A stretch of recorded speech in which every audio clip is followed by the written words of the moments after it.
In the world of Hollywood, movies get greenlit and redlit. They get remade and rebooted.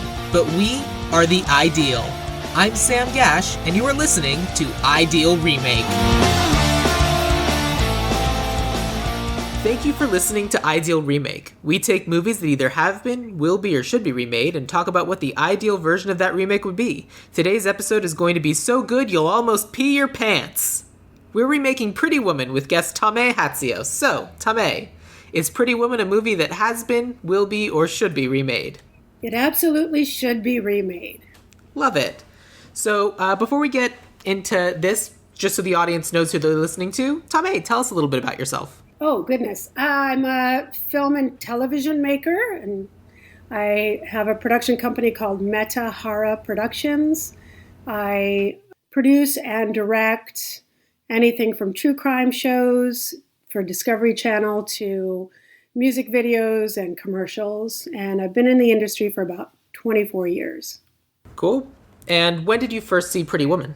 Oh, goodness. I don't know. I think it was probably around 20 years ago. I think it's been a very, very, very long time. I remember that I didn't like it, and I don't remember why I didn't like it, but I really didn't like it. And so I'm glad I got to rewatch it. Because this time you did like it? This time I know so much more about the industry, and I know that Gary Marshall made it. And so when I realized that Gary Marshall, the man who gave us Happy Days and Laverne and Shirley and The Odd Couple, when I realized that it was he who directed it, I knew to expect like a different take on street sex work and escort work. So, yeah, I think I was a little more forgiving. And I love Gary Marshall. I love his work. You know, he changed my childhood. So he's a great man, great director, and as is his daughter. So I watched it with completely different eyes. I would absolutely remake it very differently. There is much that I think is really wrong for today. So if I had the opportunity to direct it, and that's what I would want to do, it would be much more in the vein of 70s style filmmaking, much less 80s style. And what I mean by that is that it would be more realistic. Got it. A lot more gritty. Yeah. Totally different You'd make style. it gritty? Is what you just said? Yeah. I mean, Which is but different. that's just your flavor anyway. You want to make everything more gritty. It is true. I do like grit. And yeah, I would definitely give it a completely different flavor. I think today's audience would like somebody who could more realistically work on the street for many years and not already become an escort. I feel like if one somebody of the things looks like Julia Roberts, yeah, you look at it and you're like, oh yeah, Julia Roberts. You haven't worked on the street for very long, right? And also, so she was 26, he was I think 40, 41. I think she was 26, maybe 23. I'm forgetting now. But regardless, she says in the film that she was 14 when she had a drug problem and ended up on her own, right? Mm-hmm. So from 14 to 20 something, you haven't figured out how to negotiate a rate for escorting. It was just, it was very fantasy. It was very 80s slick, like the John Hughes of prostitution, of sex work. Forgive me. It was a very 80s appealing to the privileged suburbanites who are just looking for an escapist. Basically, the reason why people watch Hallmark movies now, and you can make fun of Pretty Woman for the exact same reason you can make fun of all these like kind of Hallmark movies of like, because there's different genres. And I don't really know that world as well, but I know that there's definitely like a whole subgenre of like rescue movies. It's like, this white knight savior comes and rescues her, and isn't that romantic? And like, this is honestly, I mean, this is My Fair Lady, but it's that kind of story. I think it's actually more. Yes, I agree with you. There is an audience for it, and the montage, the getting the clothes shopping montage when she's being catered to by very snobby boutique employees. That's a trope, that definitely appeals to a lot of people. It's a fun trope. I think they're fun. I think we could keep that. We could even keep something like that in my version, which would be very gritty and end very differently, by the way. We'll get to that. But let's talk about that trope for a second, because there's this moment in the movie when Julia Roberts walks into this store dressed in, at the time, oh man, look at what she's wearing. But present day was like, that's a cute outfit. It's like, it's fine. But it's still like super white and clean Julia Roberts walking into the store, who would get served anywhere she walked into, regardless of what she's wearing. Oh yes, she's what, 5'9", perfect hair, perfect face, skin, makeup. I mean, she looks like a model, not even catalog model. She looks like, this character walks in looking like she just stepped off Vogue magazine. Right. Her outfit was a little risque, but again, risque for 1990. For 2020, that is, frankly, that's a little prudish. It is. Yeah, you're right. You're right. And absolutely. With that in mind, so that scene happens, and let's take the context and the hilarity out of it. If someone walks into a high-end store looking like a street person, any respectable person who runs one of those high-end stores is going to gently kind of escort them out and say, no, you really can't be in here. And then if that person comes back later kind of done up to the nines and said, you should have served me. Yeah. I was like, that just feels mean, because I feel like they were sort of doing their job of, well, this person really shouldn't be in here. We've all been in stores where we've seen a homeless person walk in, and people who work at the store, especially non-confrontational though they may be, as to go to a homeless person and say, you're not allowed to be in here.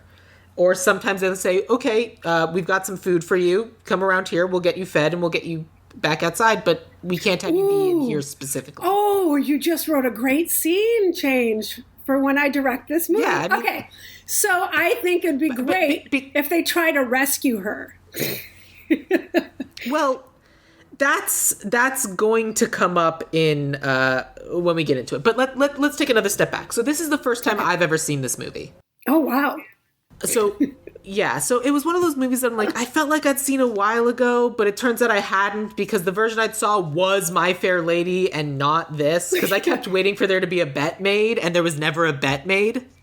See, you still haven't seen Sweet Charity or La Strada, because what I felt it was, and this was part of what I didn't like about it when I saw it the first time, I felt that it was an American take on La Strada, and Sweet Charity, well, I guess Sweet Charity was the American take on La Strada with Bob Fosse's choreography and Shirley MacLaine. But I felt like this was the 80s version with a very different ending. I mean, we can get to that at some point, but I don't think they should have ended up together, but that's separate. Right, and that's what happens in Sweet Charity and in La Strada. She ends up just broken, at the end. Sure. But anyways. And I don't necessarily want to break her. That's not necessarily the story. My version would be different. Yeah. I wouldn't break her either. So because this is the first time I ever saw this movie, I was kind of dealing with two conflicting emotions of it's good that they're bringing attention to this story. This is a story that isn't often told. It's in fact, glorify a sex worker of any kind is especially out of the norm for movies of this era. And the only other times I can think about it happening are actually two other movies that I've remade this year. We previously remade Flashdance and Night Shift, both of which are movies that are kind of like versions of sex work are being it's fine. It's these people trying to live their life. And so part of me was like, great, let's shine a light at it. Let's say sex workers deserve rights. They deserve respect, everything else. They're people. what a crazy idea. Let's treat them like that. That's actually what's good about this too. Yeah, and is that he learns from her, like she rescues him, right? Yes and no, because that was the other problem. Like it's because because I liked that. I liked that we were paying that attention, but what I didn't like was it's like it's I mean, it's a mutual rescue story, but at the end of the day, it's still a rescue story of like, yeah, you're a sex worker, but wouldn't it be great if you were something else? This isn't what you actually want to do. And, I mean, part of me is like, I'm sure, I don't know what the split is, but I'm sure that there's a number of sex workers who actively choose to be sex workers. Like, it's a thing that they like doing, and great, go for it. But then there are the people who are trapped kind of in that world. We're ignoring the slave trade capturing of women largely for the purposes of this conversation, but there are people who just, for lack of other options, that's what they end up having to do. And I feel like it was kind of dismissing it and just being like, you've had a rough couple of months. Come on, don't you want to be rich? Billionaires fix everything. Yeah, I appreciate that. Yeah. Yeah. And Richard Gere's character is basically just, oh, you're the first legitimate human being I've ever met. Suddenly I'm better. I was a monster. Like, I used to take companies, gut them, fire tens of thousands of people. I'm literally elite. I am why billionaires shouldn't exist. Oh, but you seem nice. I'll be different now. What, that character arc isn't realistic, Sam? He met a sex worker with a heart of gold, Sam. Come on now. It is a trope. But does she have a heart of gold?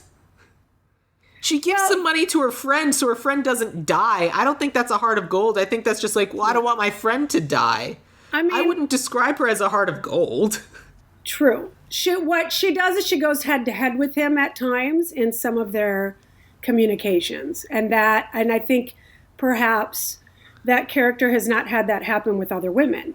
I think that the women I would say he hasn't had that happen with other people. Right. Like, it's this person who's drifted through life. Literally, only people said yes to him his entire life. And then he meets someone who, in her words, she's like, I'm a sure thing, but here's why you're stupid.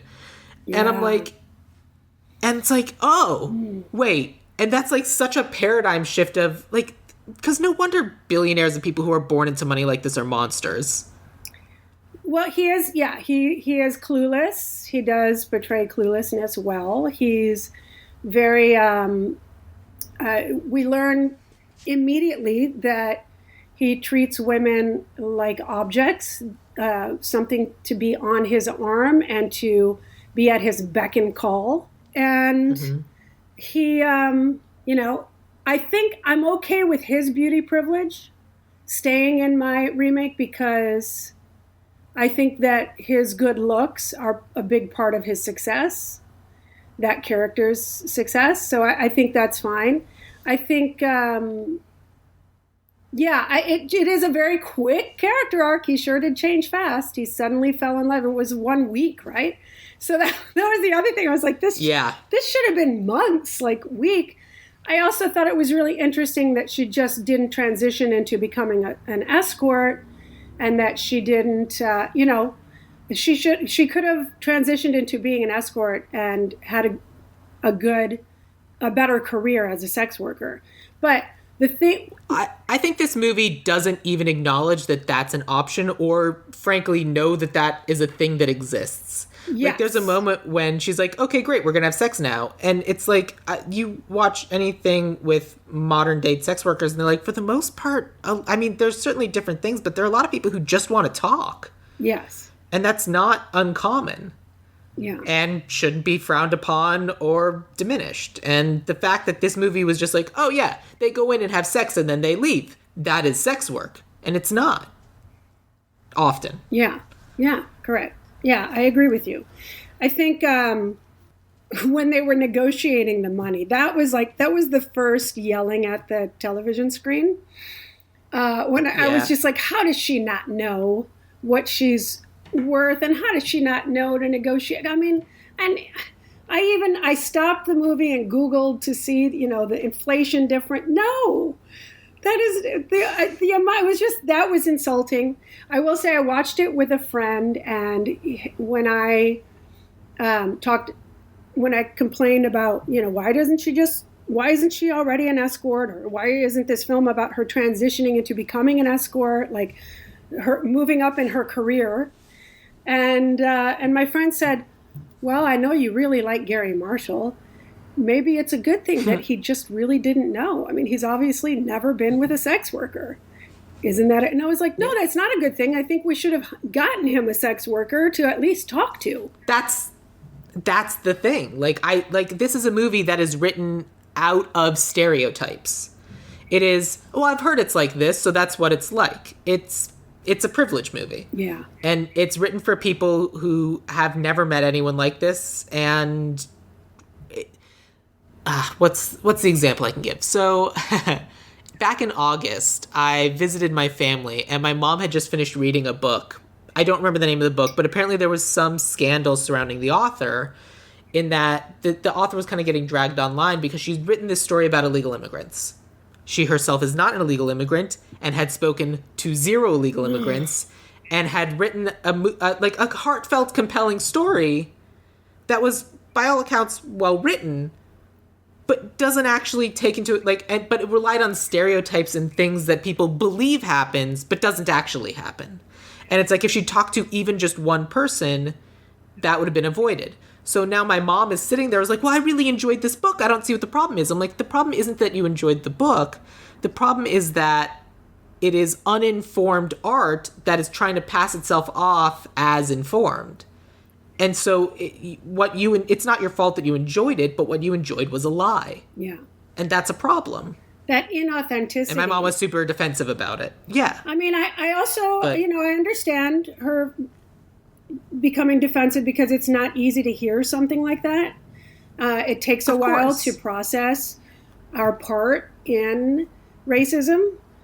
That when I do consulting work, a lot of my consulting work is as a woman and as a feminist. And so I'll take a script and as gently as possible make suggestions to make it less misogynistic and more realistic. You've done that to my scripts before. Have I? Is that good? Yeah.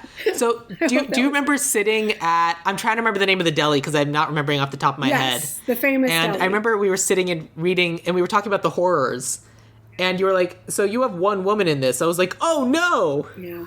Because the Reggie character was originally male, and now, of course, Reggie's female, which is the only way I can think of Reggie now, but that's not the character I'd written originally. I do remember that. And it was one of those situations where I needed more women in my script because I just hadn't thought about it. And so I should thank you, because it was that, moments like that, and in our writing workshop, your writing group, when I would chime in on someone had written about voodoo and didn't know that the word voodoo means spirit, and just all of those times of giving those notes led to me kind of making a career out of it. And during the pandemic, I've been consulting more than not.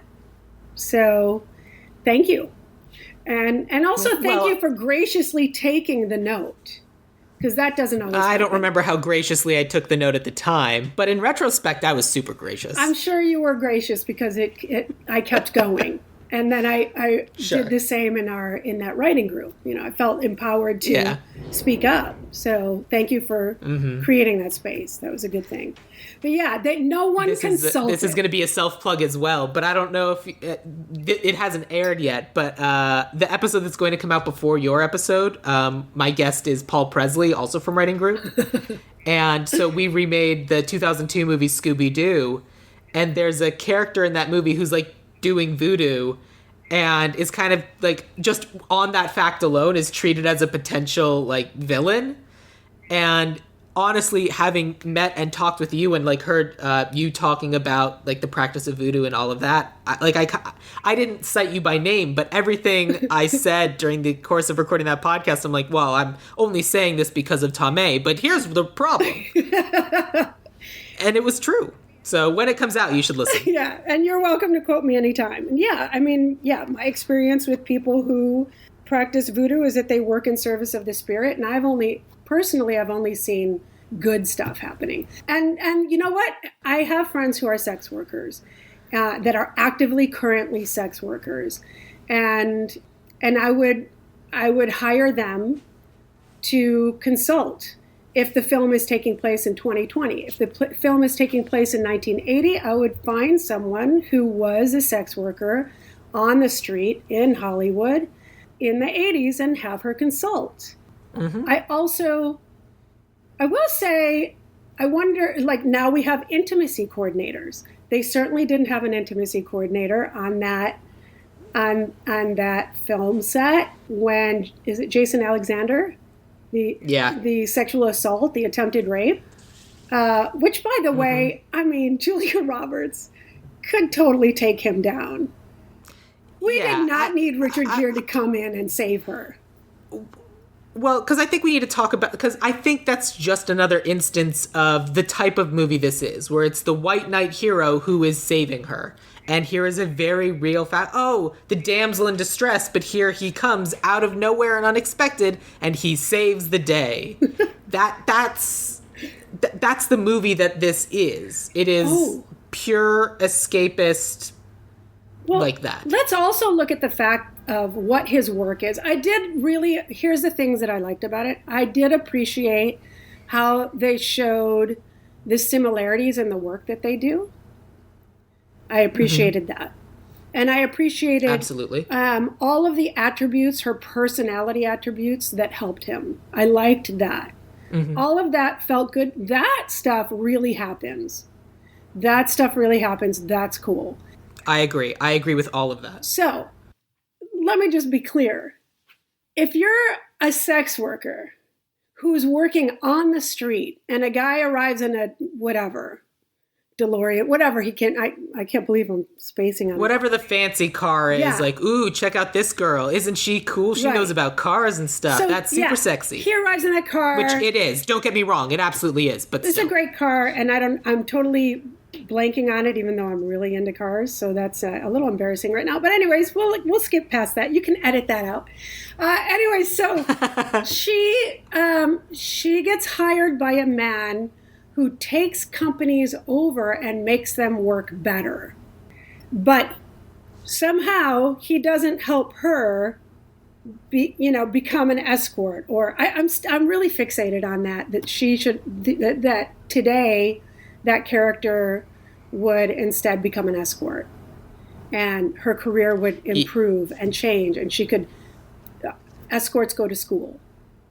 Yeah, I don't see if there's anything wrong with moving from one area of sex work to another. Like, the movie posits that, like, well, you should be trying to get out of sex work. Period. The end.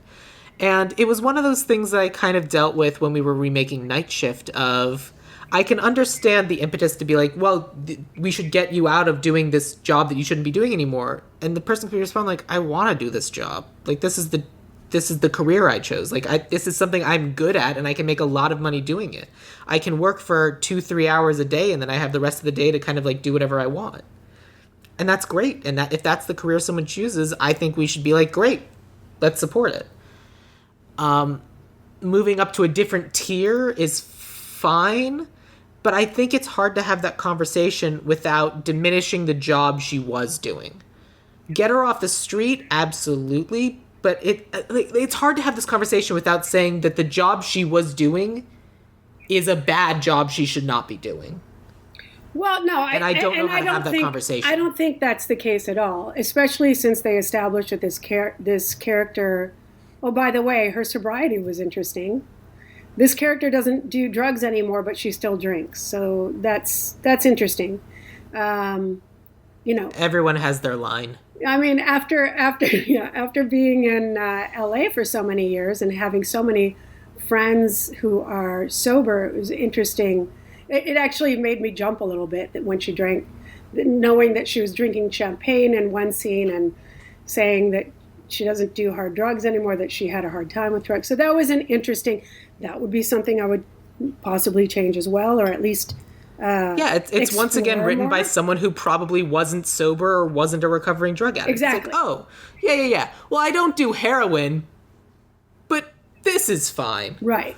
Like, I don't drink hard alcohol anymore, but beer is okay. Right. And just goes on with and there are life. certain people who that is true, Yes. but yeah. Yeah, that does exist. They do exist. But the thing about, so the fact that she was not on hard drugs and was performing sex work that she was procuring from the streets, and she had her best friend there. Yeah, it's not that bad. It's just that she got into a really wealthy man's car and he offered to pay her for a week. That becomes escorting. She wore different clothes. She lived in the hotel room. That's not street anymore. That's now escorting. So she has transitioned. And then, I would guess that if she's not going to quote level up, if she's not going to become an escort, then I want to know why. I want to know that, okay, I'm not going to become an escort. I'd rather work on the street, and this is why. And that's why I would talk to somebody who works in that industry in that way and get there. And I would probably put together a forum. I would probably get several people together and have a discussion and learn from them. And absolutely at least one or two would be on set. That, they would be part of the rewrite. You would need a consultant on set. Absolutely, yes, you would. Yes. And an intimacy coordinator. Yes. I agree with that, too. It's a movie that casts in broad strokes things that the creators didn't really have the familiarity with, and that's just what we need to change, unfortunately. With that in mind, you wanted to talk a little bit about what Richard Gere's character does for a living. Yeah. Or did we cover that already? We did a little bit. I just think it's insane. Because he's a monster. Yeah. He's the worst type. He's a vulture. He's a vulture capitalist. And, even that wasn't fully explored. I mean, these days, post Ronald Reagan, and that film was actually post Ronald Reagan. So even by then, vulture capitalists like that were causing problems in neighborhoods so they could reduce the real estate rates, and then they would go in and purchase, kick people out, and voila, gentrification. Yeah. So the movie, as it presents it right now, is we kind of have Jason Alexander, the bad one, even though he's the lawyer for the guy who's actually doing it, and Richard Gere, the good one, who just needs someone to change his mind. And the fact is that that's not true. I think what needs to happen, and what didn't happen in this movie, is Richard Gere was never confronted with the consequences of his actions. And I mean, I feel like making the Vivian Ward, Julia Roberts character, personally one of the victims of it, I think would be a little bit too circular. But I think at the end of the day, you can't, especially now, we're realizing that some of these people will not ever change. Although this is just the world they grew up in. I do think that would be interesting if she goes street to escort, realizes that she hates escorting because of men like him, and goes back to street. That works for me. Yeah, that would be cool. That's an excellent reason. It's because you're dealing with people who are looking for escape, or people who just want to feel like they have more power. Yeah, big difference in clientele. And again, this is something that this brings up the questions that I would want to ask the people who are consulting, is, talk to me about the quality of people, the different types of people that you meet on the street versus the people that you meet as an escort. That would be interesting. Yeah. I believe that a lot of escorts are very particular about who they'll be with. So there's also that. I'm sure. Yeah. I I don't know, so I can't speak to that. Yeah, exactly. This is where we go back to back then. People didn't bother to consult. And this is where, unfortunately, you and I don't necessarily have, like, we both know people who have worked either in or tangentially to this industry. And it's like, we don't know, but we need to ask. Yeah. Which I think can be summed up as the core problem with this movie is you didn't know, but you didn't ask. Amen. Not knowing isn't a problem. Not asking is a problem. Yes. And I think that's the real issue. Yes. And I just feel like everybody was laughing and having fun and, we're going to make a movie about a sex worker and she's going to be rescued and it's Cinderella. And it's like, oh God. Yeah. That's why I hate it. This is why I didn't like it the first time I saw it. I just remembered. I'm remembering now. When she goes on about how she dreamt of being a princess in a tower and her knight in shining armor climbing and rescuing her. Yeah. It made me angry because when I was a kid, I didn't have that fantasy. No, but that's what this movie is. Yeah. This movie literally is that fantasy. That's the thesis statement of the movie. Yeah. She is trapped doing something she doesn't want. She's trapped somewhere she doesn't want to be, and she just needs someone to save her because she can't save herself. Yeah. That's one of the things that bumped me while watching the movie was the Julia Roberts, Vivian's character, did this a little bit as well, but then Kit DeLuca did it as well when they're like in the hotel and there's some other proper people and then they're just being obnoxious for the sake of being obnoxious. Like when the first time Julia Roberts gets into the elevator and is like, oh no, I'm accidentally not wearing underwear or whatever the line is. Or I'm not wearing leggings or stockings or whatever she said. And then when her friend comes to visit and she's like hassling the two guests who are at the other end of the counter, that felt stupid. Like, oh, look at these two. They don't know any better. They don't know how to behave in actual society. And I'm like, I bet they do. And on the one hand, I can totally see fucking around with these sorts of people because fuck these people, eat the rich, all that. But at the same time, I think that they would also be highly conscious of there's a time and a place and I might need to come back here and I need to be able to come back here. Yeah, when she was in the lobby, when they were at the reception desk and her coat was wide open, that was so unrealistic. Unless she was on drugs. If she was on crystal meth, crack, coke, if she was on speed of some sort, then I could see her jacket being open and her not realizing that she's making a scene. But she had a coat. She could have closed the coat and nobody would have seen what was at that time possibly considered risque attire that didn't, she could have made herself fit in more in that environment. Yeah. And instead, she just had it wide open in kind of a rebellious way. That it didn't make any sense to me at all. It made her look stupid. Like, yeah, and that was a problem I had with the movie. So then my question for you is, for your gritty remake, are you going to make her a drug addict? Because then that makes the Richard Gere character even worse because then he's taking advantage of a drug addict. No, she would not be a using drug addict. She'd be a drug addict in recovery. She would be in recovery. Yeah. She would be working the program. She would be struggling with the rigorous honesty of, letting people know what she does for a living when she goes to meetings and etc. California has really cool meetings.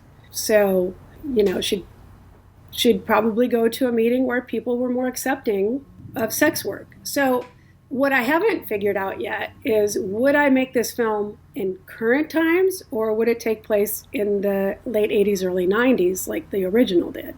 I would set it in current times just because I always think that that's...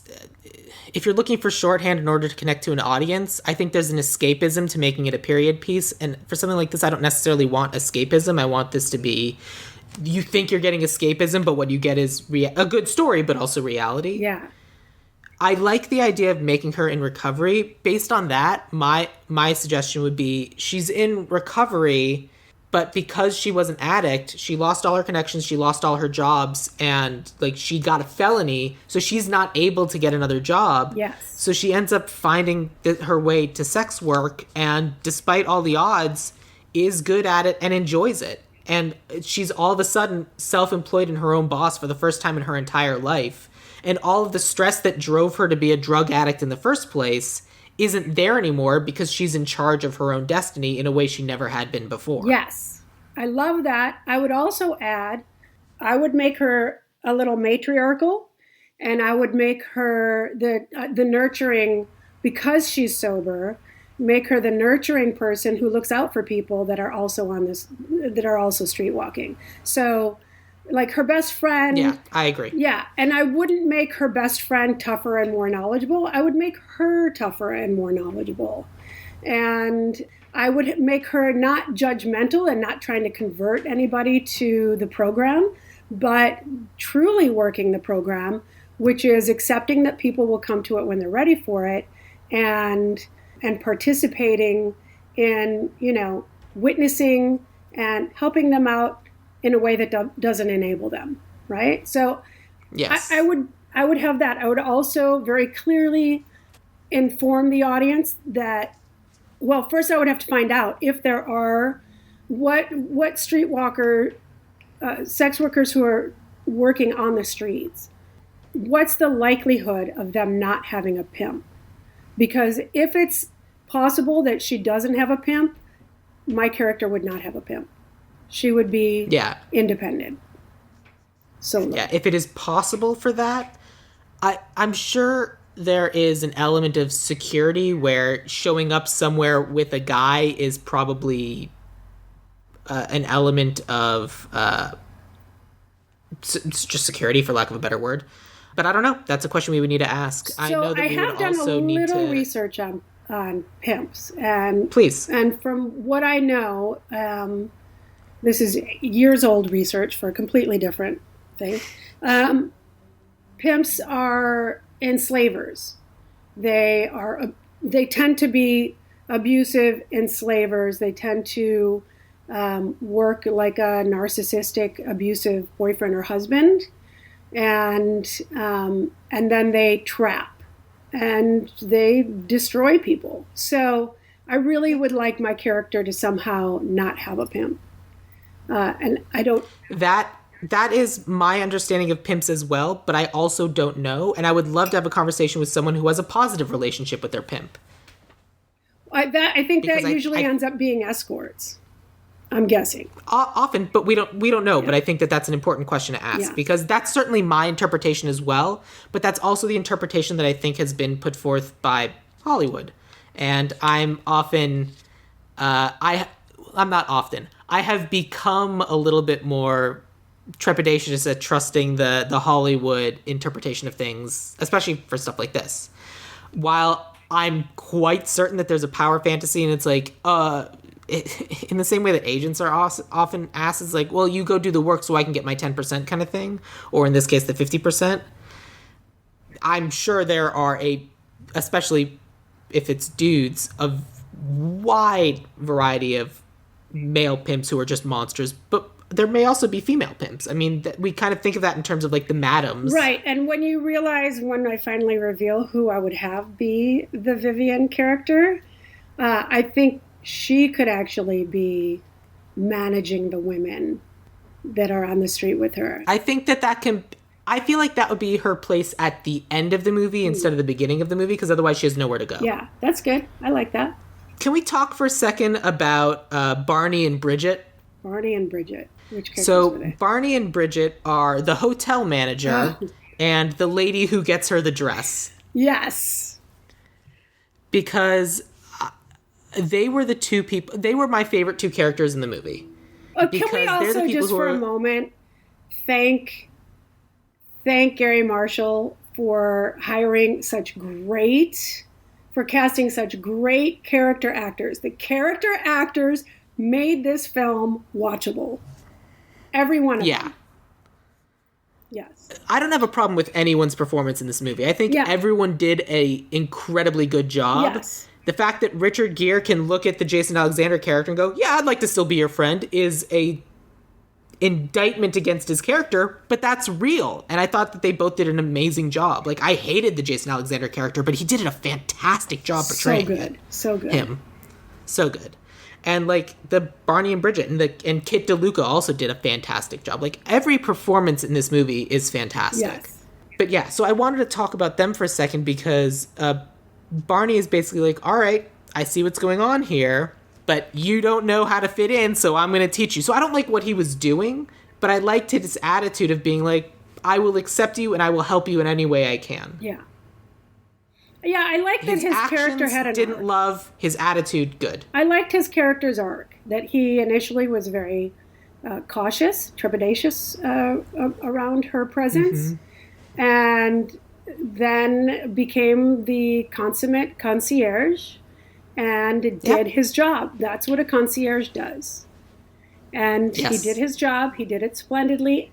What I liked was that this actor was able to convey that he took some pleasure in it, that he experienced personal pleasure in helping this person with his concierge skills. That was cool. That was really cool. Yeah, I agree with that too. Yeah. What else do we need to talk about in terms of plot? Like, you keep talking, you want to make this gritty. Talk to me a little bit about what your version of this movie is. Oh, goodness. Well, what that we haven't covered yet. Yes. Well, I mean, what can I tell you who I would cast as the lead, as the pretty woman yet? If you can't take that step without talking about casting, we can certainly step into casting and kind of talk about. Okay, no, I think I can. I think I can. But I basically wanted to cover like whatever else you what's necessary about plot, right, before we get into the main thing. Because I think one of the other things because I think we talked about Richard Gere a little bit. Like, he's a vulture capitalist, which is a great turn of phrase I've never heard before, and I think he needs to be brought to face with the consequences of the people affected by his decisions. When you grow up rich and you're surrounded by only rich people, you don't meet the poor people you're walking over. And I think he needs to. I think the Jason Alexander character is an example of, well, if you just fully lean into just being this rich vulture capitalist asshole, this is who you end up becoming. And then the Julia Roberts character, we kind of talked about her kind of recovery arc and finding this self-actualization and then using that to, like, I'm trying not to use the word hooker because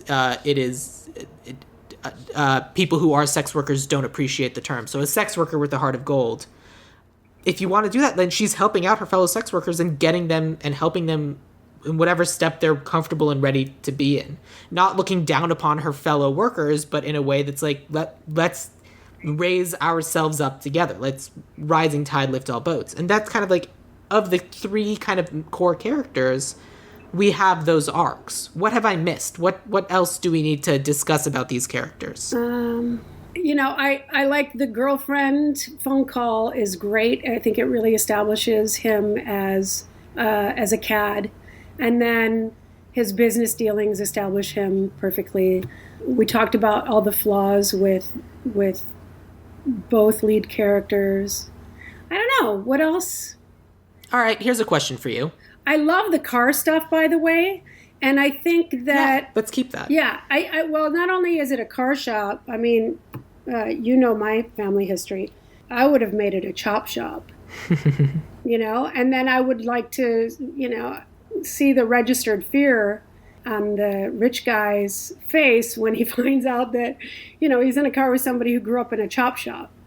There's a likelihood the car is going to be completely stripped. Or at least he would make fun of, oh, well, there goes my lawyer's car. It'll be stripped by the end of the day or something like that. So I really liked that aspect of her character. I liked that she was from somewhere rural or in the South, someplace that she grew up without opportunities and that her family survived without opportunities. I think that's really great. Yeah. I think maybe the best friend, her sidekick, that was problematic. I have a problem with that trope. Bit of the sassy best friend. Yeah, I do. They both have best friends, and I feel like in both of their cases, they're examples of who the main character could be if they let themselves go in a certain direction. In the Alexander character, it's like if you just fully leaned into it's like, well, I'm so rich that literally there are no consequences to the way I live my life. And if you fully lean into that, that's who you become. Right. Whereas I feel like the Kit DeLuca, the Julie Roberts' friend, Vivian's friend, I feel like that's a character where if she leaned kind of more into the whole bacchanal aspect of it all, of it's like, well, I mean, we're doing it this way. Life's a party. Let's just live it up and let's get the most out of it while we can. Both she and the Jason Alexander characters, I think, are mirrors of each other of getting as much out of everything they can at the level that they're at. I like that. And there's a little element of like personal responsibility and like, I mean, living in a way that's not short-term thinking, but also having an element of long-term thinking at the same time. You know what I like about those two characters from my gritty remake? Sure. They're both people who have consciously become aware that they crossed the morality line that they grew up with, and that ethics and morals are flexible, mutable. I would like those two characters to be aware, very aware of their constantly mutating for their own purposes, morals and ethics. No guilt, no shame. I love that. Yeah. Great. That's fun. Perfect. Yeah. And that's a good agent. If anyone's out there, I could use one that is, that's that intense. No. Cool. So then here's my last question for you in terms of plot. We have the movie as it exists of Julia Roberts takes Richard Gere back to his hotel just because he doesn't know where he is. He's lost. And then he's like he sees her waiting for the bus and he kind of like, yeah, she can come inside.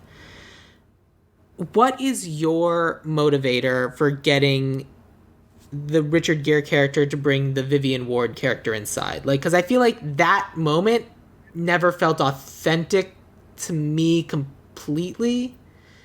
Especially if it gets a little bit grittier, and I feel like we will potentially make the Vivian Ward character herself a little bit more, for lack of a better term, street. What is going to be the motivating factor? What's the phone call that he had earlier in the movie that brings Richard Gere's Edward Lewis character to ask her to stay? Because this is the sort of person who's so rich and wealthy that he'd be like, well, I would never associate with a woman of the street. Yeah, why doesn't he? How dare? Well, frankly, a man in that position already has a go-to escort service. So I think, of course, that's the thing. I think he would possibly be Me Too'd out of. So if customers are behaving badly, they're going to get blackballed. Yeah. For lack of. So you want this to be you want the Richard Gere character to be Me Too'd, and then he is our hero in the movie? Because I don't think that's Oh no, he's not the hero. Oh, he's not the hero. The movie ends differently for me. Well, you got to talk to me about that. Okay, I don't know what's going on in your head, Thomai. I'm sorry. I thought I already did. Okay, so Richard Gere, I think he should be canceled by every escort service on the West Coast. Possibly, and then last minute he finds out he can't even fly someone out from the East Coast. He has been completely canceled from that culture. When he's in that car, I want him to be cruising for a specific female, for a specific woman. And I'd like to see him approach more than one sex worker on the street. And when he sees Vivian, she's able to banter with him. Her personality comes through enough that he's like, okay, you're the one, and takes her back and gives her that proposition. I think that proposition had to happen a lot earlier, before they even get to the hotel, before they get to the hotel. That proposition needs to happen right away. When she gets in the car and she's like, okay, you need to give me the money. I would not have had it be about directions. Hell no. That's one that doesn't work in this time because of GPS, but also no. And you'd pay me for directions if I'm working on the street. You're going to take my time? I just gave you 5 minutes to give you directions. Pay me. So I think I would actually have him cruising for somebody that he, in his mind, he can My Fair Lady. I don't love that idea, and I'll tell you why. No matter what happens, no matter who we put at the front of this movie, it is still, like, especially if this movie is called Pretty Woman, which we're doing a remake, it is. We have this character, and they are going to be seen as this hero character. Regardless of reality, that's how they're going to be treated. We've seen it happen over and over again, like the Joker movie that came out last year of like, oh, here's this monster. He's bad. What a great guy. I feel like if we make the Richard Gere character the one who's being Me Too'd, then I think we have a problem of excusing that behavior of, oh, well, he got Me Too'd a bunch, but he just kept moving on to the next one until he found someone who was right for him. And I think that's a problem. In my story, they don't fall in love, though. She doesn't fall in love with him. I understand. I understand that that's kind of where you're going, but I think at the end of the day, Pretty Woman, as it exists, I think the core essence of what this movie is, and I think the little nugget that we need to take with us is that this is a fantasy movie. And I don't think the core essence of this movie is a rich guy meets a sex worker off the street and they fall in love. I think it is, for the people watching this movie, it is a fantasy. And gritty or not, which I do think we need to be gritty, is I do think we need to capture that little bit of essence. So here is my slight revision pitch. It still makes Richard Gere a bad character, and it still makes it even easier for Vivian to walk away from him at the end of the movie. I would make it so the Richard Gere character is not the person being Me Too'd, but he's the apologist. I would make him... this isn't my casting, but I would make him the Matt Damon. The person who didn't do these things, but made a bunch of excuses for his friends, the people who did. So he still got canceled, but in a different way. Interesting. Yeah. But also in the same way, that you're exactly right, people at this level kind of have the escort services they're going to. He can even say, well, they didn't fire us. I left them because they didn't want to serve one of my lawyer anymore. Great. And that's unacceptable. That's great because he's such an ego. That's perfect, Sam. That's great. That's great. I love that. So he himself isn't a monster, sort of, but he's a monster in that he excuses this behavior from the people he's close with because he's never known any different. That's even better. And that's the arc. That's the arc he needs to go through anyway, of realizing, well, maybe the people I'm surrounding myself with aren't great, and that's affecting me. Yeah. I think at the end, that when she rejects him, in my telling, either he's going to destroy her, which is what Lestrada and Sweet Charity was. I don't want to do that. I would rather... No, I don't either. She rejects him. And I think in rejecting him, he learns. I want her to be the lead character, not him. And I want her arc to be, I'm struggling on the street financially, but it's better than waiting tables. It's better than any other job I can get. I'm trying to do other things with my life too. I'm working on my sobriety. I'm being the best example I can be, but I can't seem to get, she's not... I want the character... need her to be someone with... I want this character... I don't necessarily need her to be someone with greater dreams. I'd want her to be like, this is the task that's in front of me, so this is what I'm going to do. I know that there are people who dream of being a true crime producer, and I still dream of a lot more than that. When I was an aerialist, it was not my dream. I met people who were like, wow, that's my dream. And I was glad to be doing it. It was a great way to make money. It wasn't my dream. I always had other aspirations. And she's an intelligent woman. I don't know any intelligent, strong women who aren't thinking about what the next step is, what I can do next. I like the idea of making her a matriarch and wanting to, do something with the people that she's bonding with. I want the people on the street that are her friends to be more like her family. And I would like her, and all this is from my own personal, I make family everywhere I go. When you leave home in your teens, which she did and which I did, you create family everywhere you go. And some of those new family bonds are much stronger than the biological ones. Soul, spirit is stronger than blood. So that line would be in there. Spirit is stronger than blood. And but I would like for her to reject him at the end, and for him to, his arc can be learning that, oh, wow, I'm clueless. My actions have consequences. Yes. And then her arc can be, you know what? I can learn from this guy. I can learn management I agree. skills. I agree. I think my build off of that would be, I think that her character at the beginning of the movie should be similar to her friend, of just doing the job in front of her. This is the simple life, like just getting to the end of this stretch. And over the course of the movie, she develops that long-term thinking.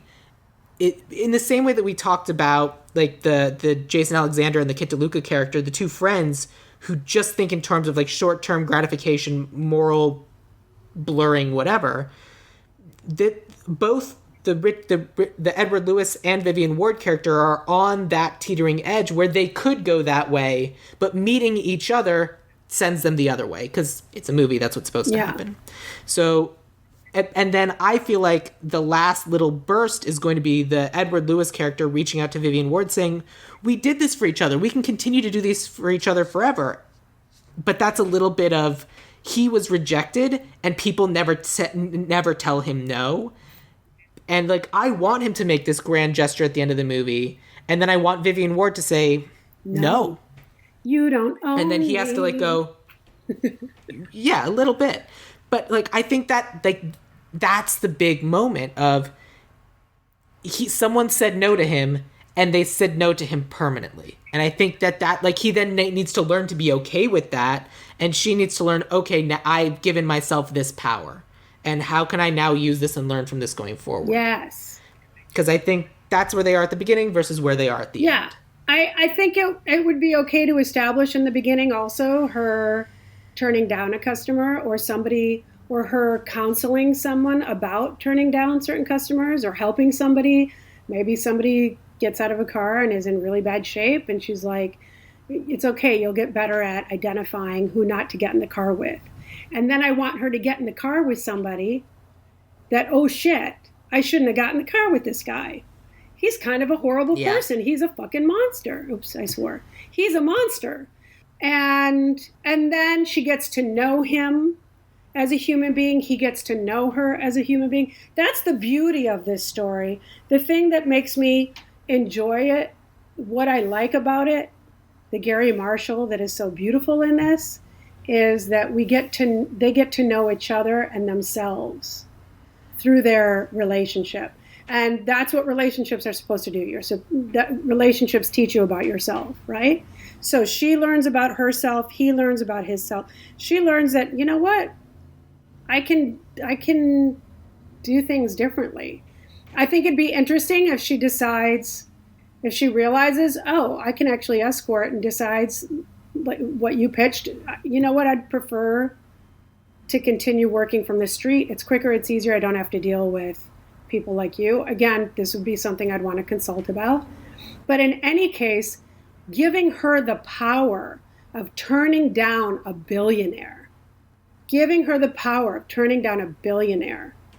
because he's not good enough for her, is a great way to end the film.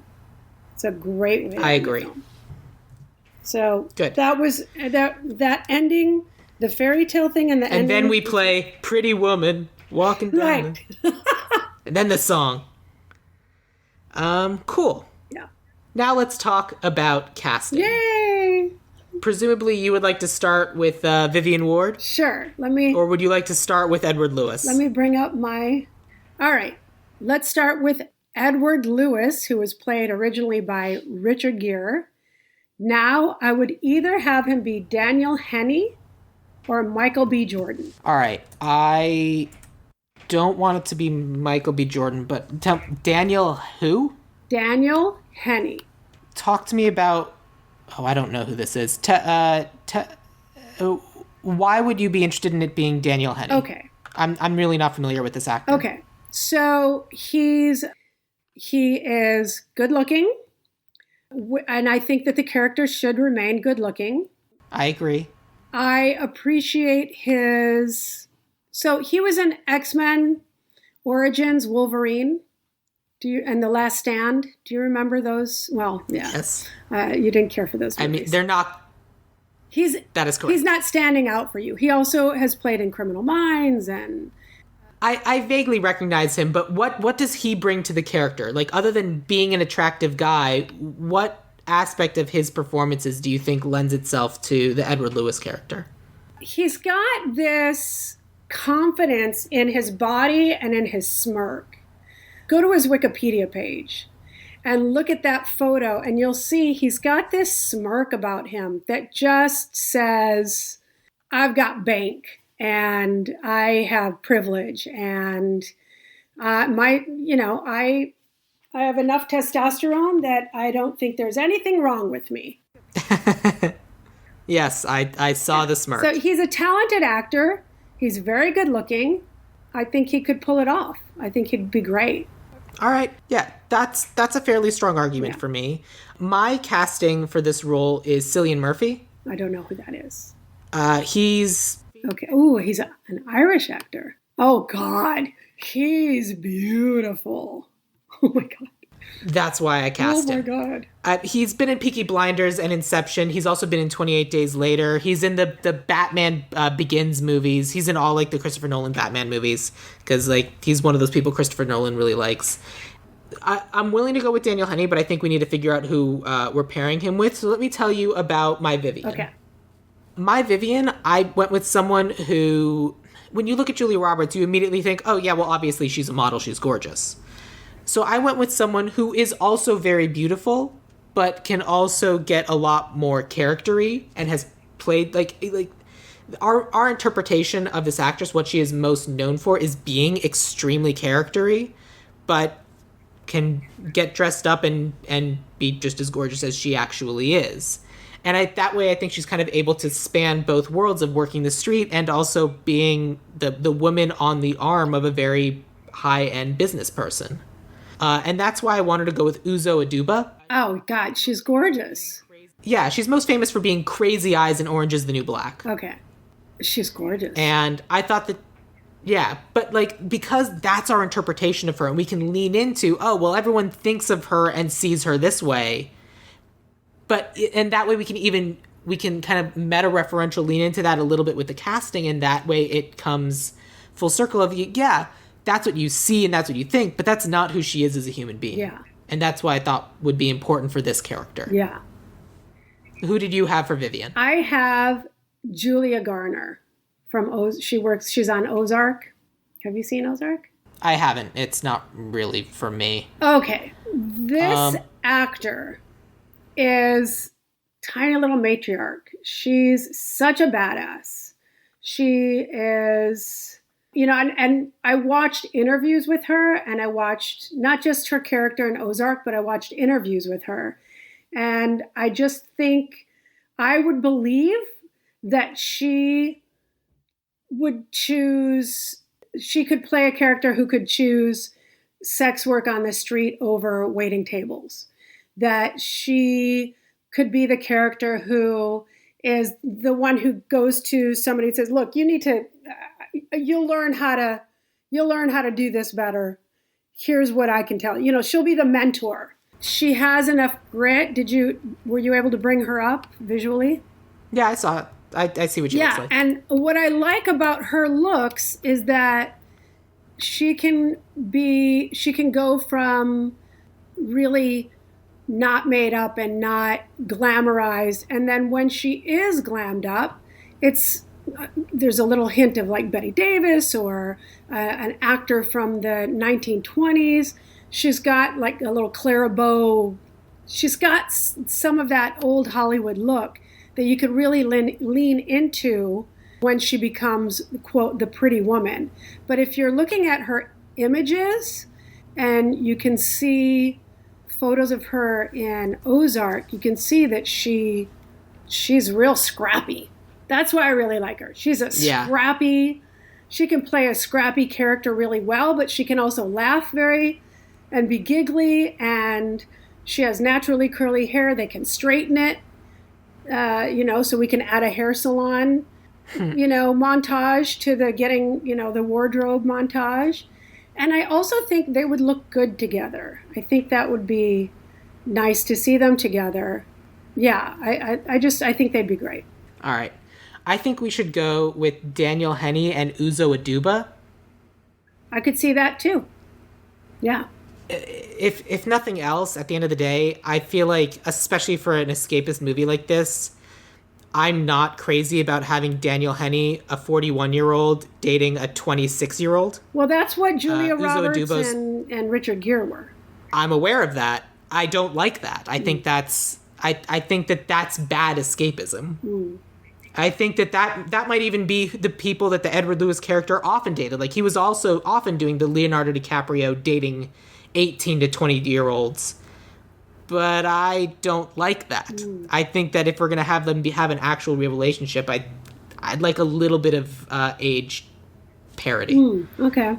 I also think that if we're going to be having a little bit more honesty with this person who's living on the streets and who is then going to be turning around and helping out the other people living on the streets, I think we need to avoid even a low-level white savior complex of, well, this beautiful blonde woman is here to help everyone else working on the streets figure their lives out. Right, yeah, that's a very good point. That's a very good point.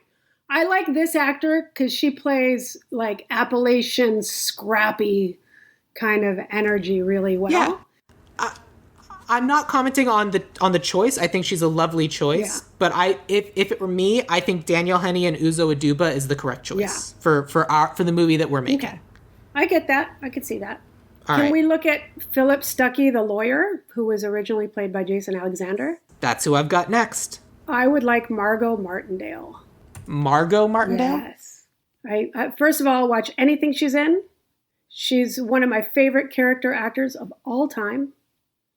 I will watch anything that she's in. I would love her to be. I love Margot Martindale. I think she's great, but I think she works better for Bridget than I think she does for the Philip Stuckey character. No. Especially the Philip Stuckey character as we've described him. Work. Which it's just fine. I've got casting for that. But for the Philip Stuckey character, the Jason Alexander character, the example of who Edward Lewis could be, and especially for the thing we came up with when we were saying this, like, people at his organization were being Me Too'd, I feel like this is one of the people that needs to be Me Too'd. Yes, but she can be a lesbian. I think this needs to be... She's absolutely. She's also played, the matriarch of a drug family in a southern hillfolk drug family in Justified. Those are the only episodes of Justified I watch because Margot Martindale was in it. And she just played this horribly... You didn't watch Me Get Killed in Justified? You were in Justified? The first year and a half I was in LA, I did background on a bunch of stuff, and I was a random background guy on Justified. God, I didn't know that. Brutally murdered by Clear Blue Eyes guy whose name I always forget. No, I haven't seen that yet, but I'll look for it. But Margot Martindale... I might not even be visible. I think her range is to such an extent that she could play a really evil, nasty character that Edward Lewis tries to stand up for, and he gets destroyed by it. Because I think we need to look at not where the Me Too movement was, but where it can go. And where it can go will include women predators. I absolutely 100% agree with all of that. However, I also want to think about the people we want to see this movie.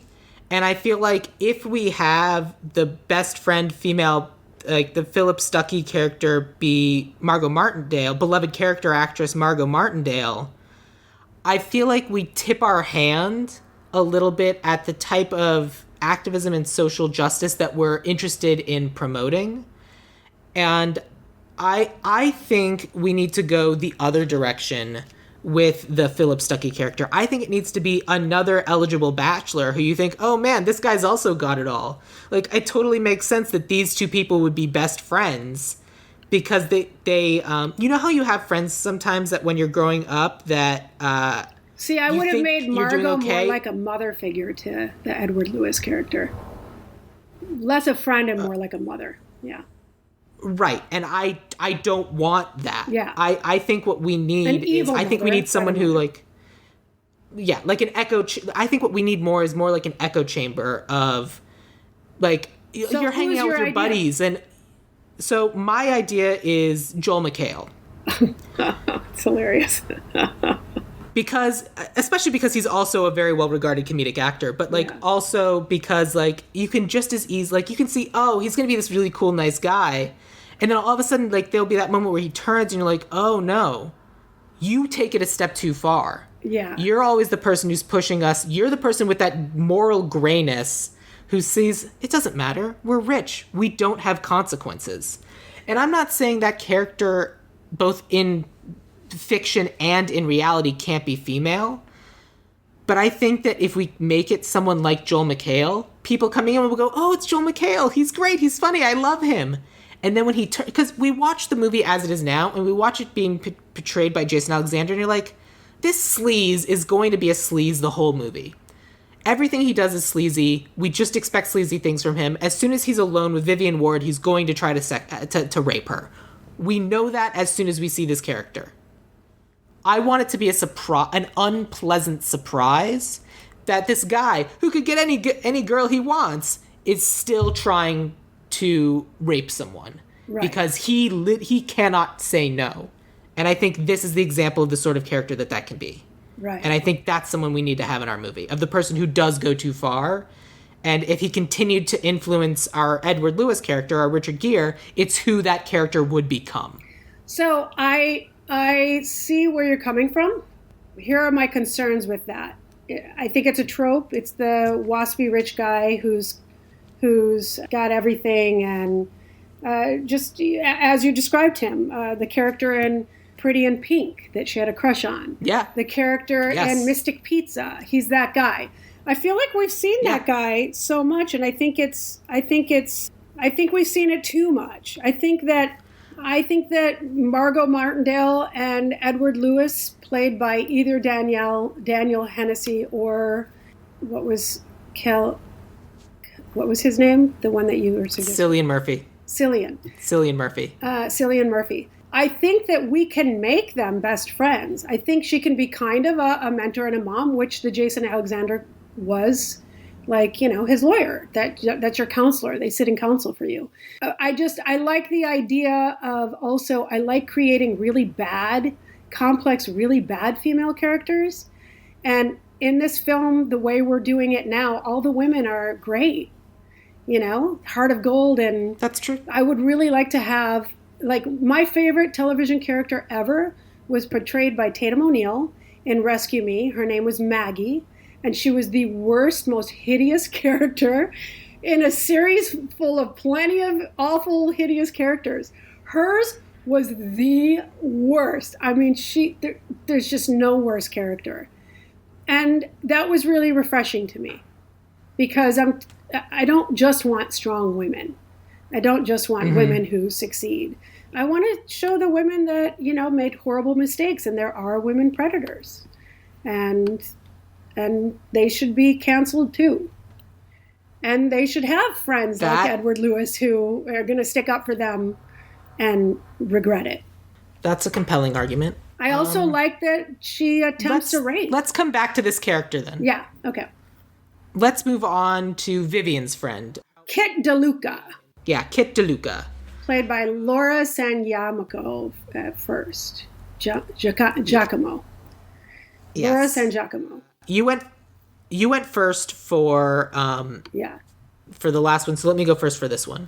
I cast someone who is very thin because I think that it's important for her to be, if Vivian's character is recovering, I think that it's more important for Kit DeLuca to be kind of in the middle of a relapse or two. Great.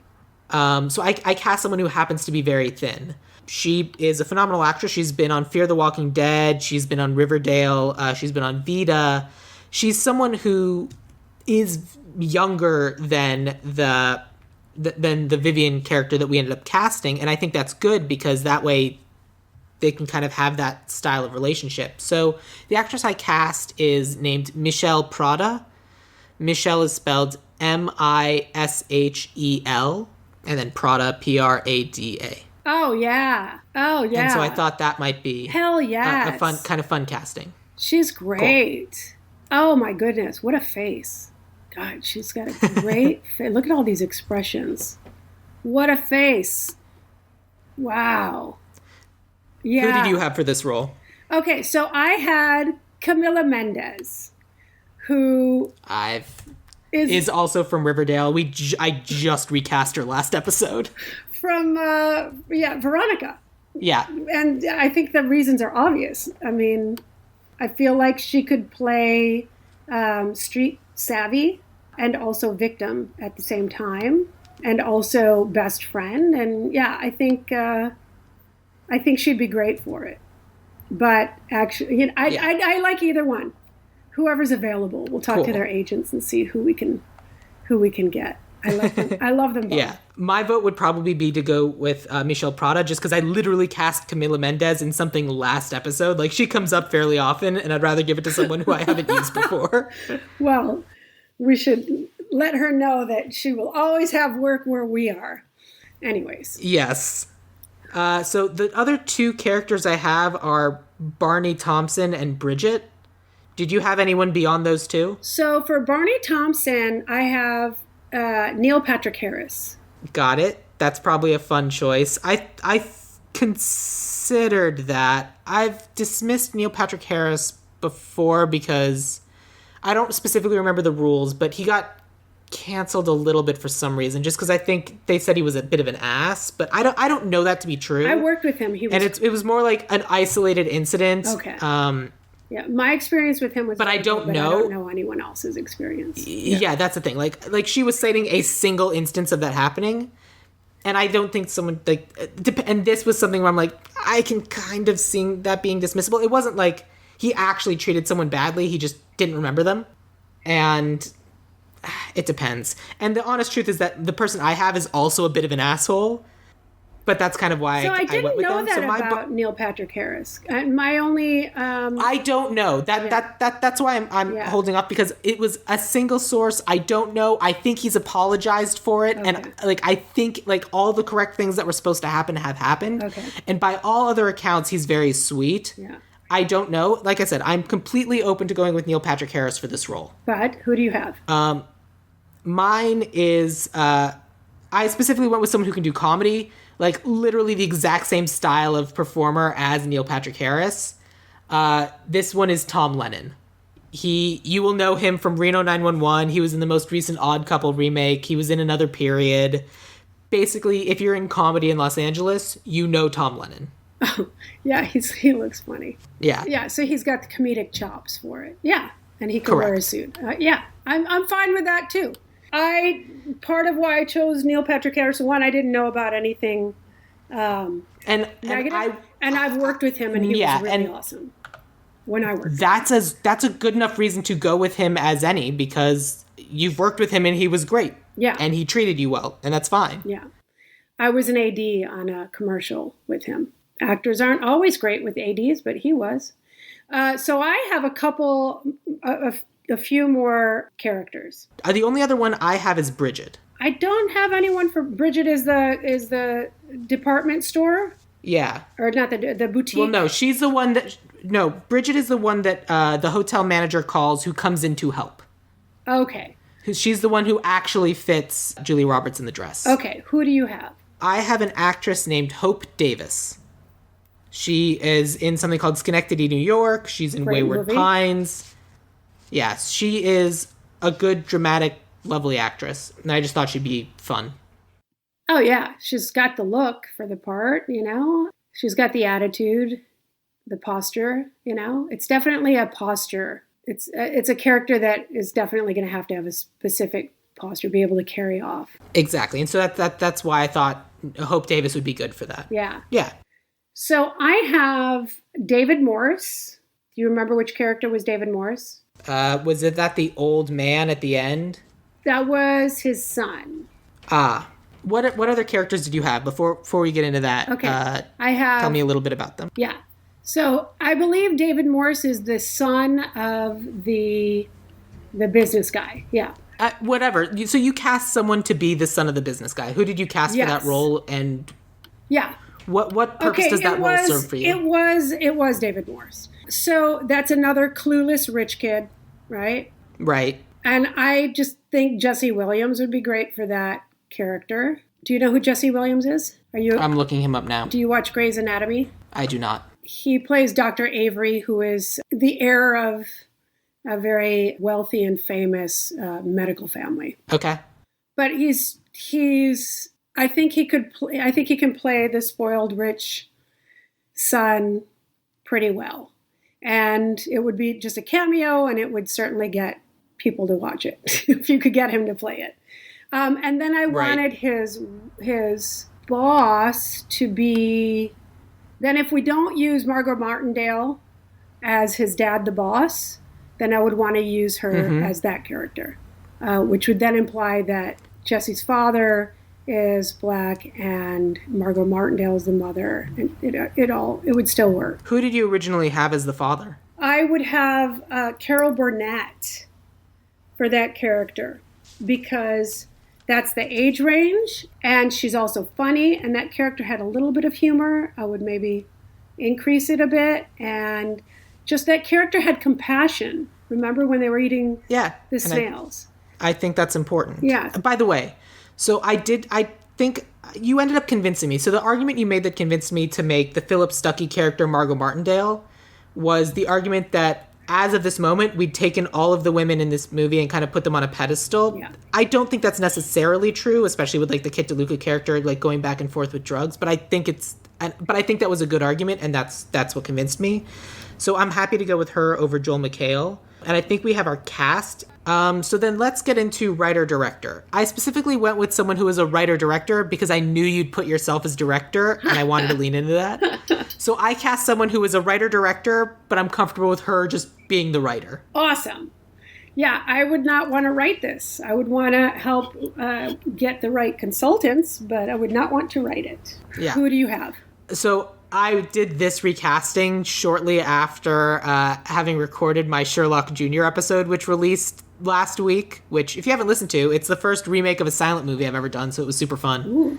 So I stole my director from Corsica. I've used her before too, but I just think she's great, and I thought she worked here. She is the director and writer for The Spy Who Dumped Me. She is the writer for Booksmart, and she also worked on Chasing Life. Her name is Susanna Fogel. She looks familiar. The Spy She should. This is a comedy writer, though. Spy Who Dumped Me, Booksmart. She's a comedy writer. Yes. I think I would want... Well, comedy, action, and stuff. Yeah, I like the action stuff. I mean, have you seen The Spy Who Dumped Me? No, I saw the preview. I did see Booksmart. I haven't seen Chasing Life. That might be interesting to see. Yeah, that one I would say is not strictly a I mean, there are jokes in it, but it's about someone who is like recovering from cancer. Oh. I also recommend you see The Spy Who Dumped Me just because it's a super fun action movie. It's on my queue. Okay, so here's what we would do then. As a director, I would probably make notes on the script and make changes to make it more gritty. And that would actually be great because... Yeah, that's why I did it this way. Oh, great. Look at you. It's like you know me or something. Sam. Yeah. It's as if you know me for, a decade? Has it been a decade? Just about, yeah. Wow. Roughly. It was you cast the first thing I was really in when I moved to LA, so it's got to be about a decade. Oh my goodness. Getting to that. Oh my goodness. Try not to think about it. Okay. But yes, you definitely do know me. And yeah, that would be great because the humor will already be there. The flow will already be there. She has good flow. And then we could I could add some grit. Yes, although I think what is important is I do think this needs to be the wish fulfillment movie that it kind of was originally. It's a wish fulfillment movie with a secret hidden message. I think that's what this movie needs to be. I think just making it gritty for the sake of being gritty if we lose that wish fulfillment, then I think that it will fail as a remake because that won't be the spark of the original. And I can pull back. It doesn't need to be gritty, but authentic. I want it to be authentic, more realism. And you can still have the fantasy and have realism, especially when the fantasy is the way we've made it, where she is empowered by saying no to this billionaire. Yeah. Because some people will leave the theater going, oh my God, that was so stupid. Yeah, but we're going to get that anyway. Right. Especially, but I think that it's important to kind of I think it's important to have the growth and the ability to say no. Because one of the things that annoys me is when people talk about that movie is they're like, and she left the money on the counter. That's how you know she really cares. Yeah. And first of all, that's bullshit because she left the money on the counter, but she took the clothes with her, which are worth way, way, way more. I love that you thought of that. And it's like, and it's like, oh, good, she left the money on the counter because it made her feel dirty. No, you take the fucking money. Second of all, there's that moment towards the end where she was like, I've been with so many people and they've never ever treated me like a whore. And then he goes and they have that moment and then he's walking away and she says, but you just did. Or until now or something. And I'm like, yeah, leave. He literally just did the thing you told him not to do and then you stuck around. But that's a separate issue. Yes. But I think we need to still have the wish fulfillment people think they're getting out of the original movie. Although, wait, I want to say while trying to fight that, against the negative messaging. About that separate issue, I don't mind that being in there if we explore it more deeply. So I agree with that. Because that happens with women all the time. It's what you hated about that one movie, right? The movie that I liked and everybody else hated with Harley Quinn in it. Because in my opinion... Suicide Squad.